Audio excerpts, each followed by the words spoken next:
Ngayon, tuturuan ko kayo kung paano mag-update sa inyong Google Adsense sa update na 2020.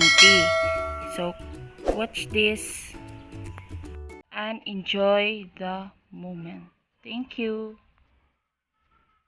Una, hanap tayo ng Google.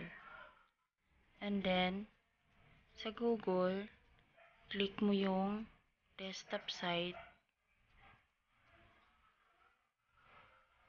And then, mag-type ka ng www.youtube.com.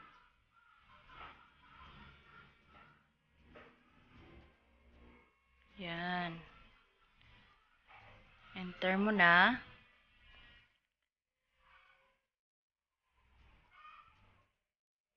Yan. Loading. Loading. Loading. And then, be sure na naka-desktop site ka. Dapat naka-check yan. And then, punta ka sa pinakamagandang larawan mo. And then, YouTube Studio. And then, sa YouTube Studio, may makikita ka na $sign. Doon. Punta ka doon. Yan. Click mo yan. And then, makikita mo dyan.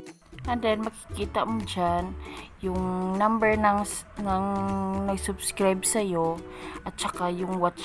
Tapos, kung bago ka pa, magsasabi yan, notify me if I'm eligible. Tapos, i-click mo yan. Kung na-click mo na yan, gagawin niya, will send you an email when you're eligible to apply. Yun na. Okay na yun. So, yan yung bago ngayon. Thank you guys. Kung may mga tanong pa kayo, just notify me and then comment down below. Thank you. God bless.